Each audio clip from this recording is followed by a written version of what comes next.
M le Maudit, le premier film parlant du réalisateur allemand Fritz Lang, est sorti en 1931. L'histoire d'une mégapole qui porte en son sein un tueur d'enfants. Ces actes barbares, surgis d'un autre temps, instaurent rapidement la psychose et l'hystérie collective d'une population aux abois.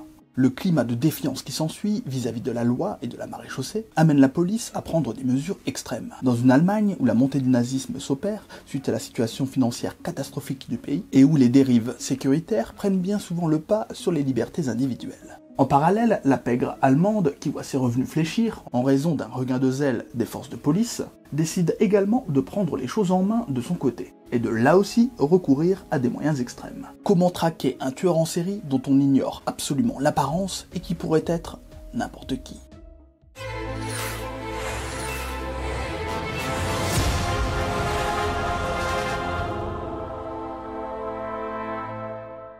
Bonjour à tous et à toutes les expressistes, j'espère que vous allez bien et que comme d'habitude vous vous gavez de cinéma. Et bienvenue dans ce premier numéro d'un nouveau concept sur la chaîne, Une année, un film. M le Maudit de Fritz Lang, sorti en 1931, dont le nom original est M eine Stadt sucht einen Mörder, qu'on pourrait traduire littéralement par une ville en quête sur un tueur. Et en effet, cette ville, qui ressemble étonnamment à Berlin, sans jamais pourtant explicitement être définie comme telle, dans la période de l'entre-deux-guerres, constitue sans doute l'acteur principal d'un long métrage où chaque personnage s'agitant à l'écran ne serait au final qu'une prolongation humaine d'une cité tentaculaire, s'organisant afin de chasser un corps étranger qui le ronge. Ce corps étranger, parlons-en justement, un tueur en série incarné par l'impeccable Peter Lorre, évanescent et insaisissable. Celui-ci terrorise la ville de multiples façons. Son ombre menaçante plane dès le début du métrage, à travers une innocente comptine chantée par une petite fille au milieu d'un groupe de bambins narrant l'histoire d'un homme en noir, ravisseur de jeunes enfants, préfigurant évidemment le monstre nébuleux tapi dans l'ombre.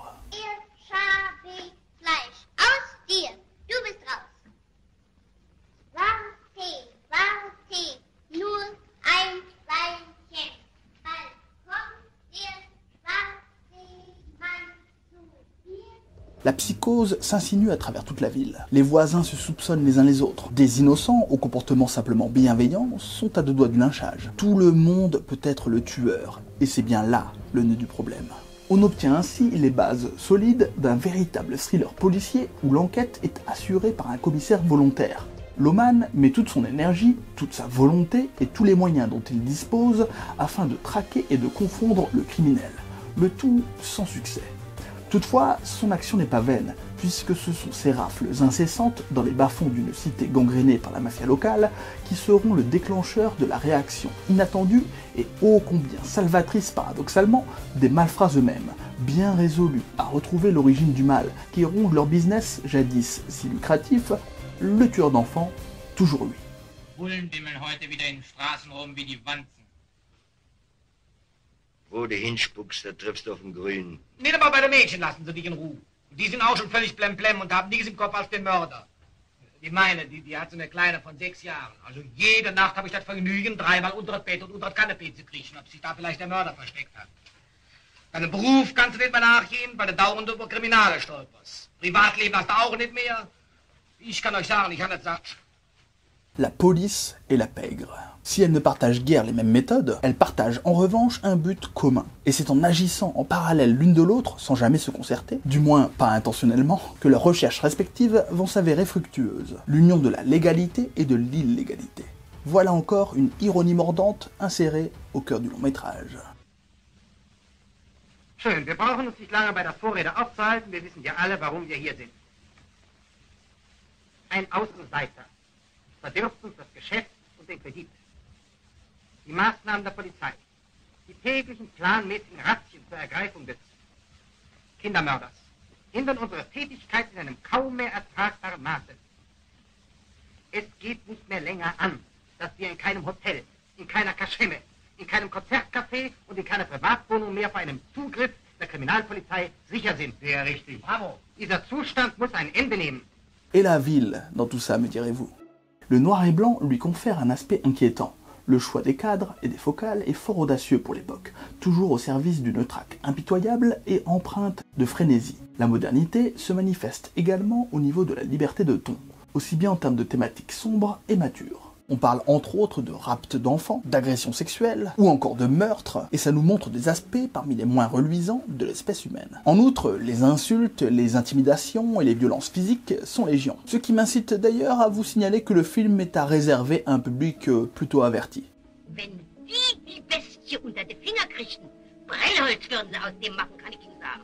Attention, dans la dernière partie de cette vidéo, je vais divulgacher la fin de l'intrigue. Donc si vous n'avez pas encore vu le film, je ne peux que vous inciter à quitter la vidéo. Et comme les choses sont plutôt bien faites, à aller voir le film M le Maudit, disponible sur YouTube gratuitement, puisqu'il est tombé dans le domaine public, et ensuite à revenir voir la fin de la vidéo et débriefer ensemble dans les commentaires. Bien sûr, si vous avez aimé cette première partie de vidéo, je vais vous inviter à soutenir le travail en likant, en commentant et en partageant. Et également en vous abonnant à la chaîne, ainsi qu'aux différents réseaux sociaux. Je vous en remercie d'avance. Pour tous les autres, les expressistes qui sont à jour ou qui se moquent de connaître la fin, eh bien on poursuit. Une autre des forces du film, c'est d'éviter à tout prix le manichéisme, malgré le sujet sensible abordé.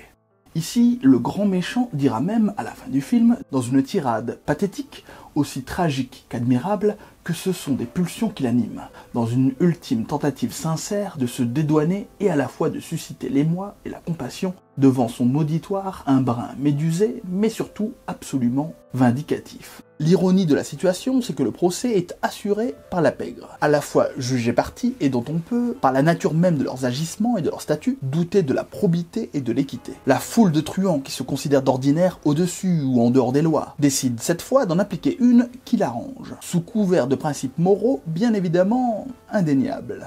Cette parodie de justice prendra fin par l'arrivée d'une main tendue, celle d'un policier capturant enfin l'ignoble personnage, dans un Deus ex machina intervenant au paroxysme cynique du métrage.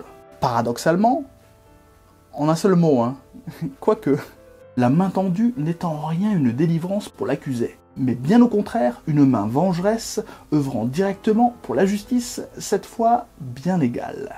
Après une courte ellipse, alors que le procès final, le vrai cette fois, le définitif, va débuter, une mère, victime éplorée du tueur, s'exprime sans retenue.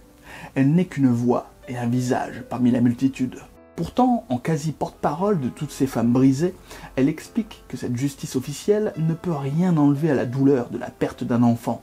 Puis, selon ses dires, nulle justice n'est en mesure de ramener sa progéniture auprès d'elle, et donc, dans une nouvelle et impitoyable variation de la loi du talion, une vie prise doit être sanctionnée par une vie donnée. La question se pose et demeure en suspens. Telle une fenêtre ouverte sur notre propre conscience extrême. Un meurtrier d'enfants, aussi prolifique que pathétique, mérite-t-il la mort pure et simple? Ou bien un procès impartial? Du hast keine Kinder gehabt, nicht? Na also, da hast du auch noch Kind verloren. Wenn du aber wissen willst, wie das ist, wenn so ein Kindchen genommen wird, dann fahr mal die Eltern, denen der da ihre Kinder genommen hat. Frage mal nach den Tagen und Nächten, wo sie nicht wussten, was los war. Und denen später, wo sie endlich wussten, was los war. Frag doch die Mütter! Die Mütter sollst du fragen! Was hast du denn, dass du von den Müttern Gnade für den Mörder ihrer Kinder erlangen musst? Enfermer un criminel de la pire engeance derrière les barreaux et en substrat le laisser vivre, puisque c'est bien de cela dont il s'agit, alors que ses victimes, elles, sont mortes définitivement. N'est-ce pas profondément inique et injuste? Au spectateur de se faire sa propre idée, puisque le métrage ouvre la réflexion et nous donne une piste de réponse privilégiée en accordant un procès équitable aux prévenus. Toutefois, nous ne verrons jamais le déroulement, ni du procès en question, ni de la suite des événements après le procès, sachant que le risque d'une vindicte populaire ou d'une vendetta personnelle perpétrée par une mère vengeresse demeure extrêmement élevé. Et voilà, les expressistes, c'est déjà tout pour moi. J'espère que ce nouveau format sur la chaîne, une année, un film, vous a plu. J'avais depuis un moment déjà envie de parler de films plus anciens, et qui sont donc pas forcément dans l'actualité directe. Et j'espère sincèrement que cette remontée dans le temps vous plaira, parce que le cinéma a une histoire. Et cette histoire ne se limite pas seulement aux blockbusters américains qui sortent dans les salles de nos jours. Bien sûr, pour les prochaines vidéos, le format risque d'évoluer en fonction de ce que j'ai à dire sur le film et aussi de vos suggestions. Donc n'hésitez pas dans les commentaires à me faire part d'autres films que vous souhaiteriez voir traités dans cette rubrique. D'une année, un film. Pour M le maudit, je vous l'accorde, il y aurait encore tellement de choses à dire. Tellement ce film de Fritz Lang est riche thématiquement et visuellement. Mais bon, je vois un peu cette vidéo comme une porte d'entrée pour découvrir le film. En tout cas, si vous avez apprécié la vidéo, n'hésitez pas à poursuivre le débat dans les commentaires, à mettre un pouce vers le haut et à partager pour soutenir le contenu. Si vous n'avez toujours pas vu le film, je vous invite à rattraper votre retard. Le film est disponible gratuitement sur YouTube, donc vous n'avez aucune excuse. Et je vous invite également à vous abonner à la chaîne, ainsi qu'aux différents réseaux sociaux de la chaîne. Et si vous souhaitez poursuivre un petit peu sur Avicii Express, eh bien je vous invite à aller voir ma vidéo sur Monde Ouest, le film de 1973 qui a inspiré Westworld. Bref, je vous laisse ici et je vous dis donc à très bientôt et surtout allez voir des films et des séries et à très vite. Ciao les expressistes.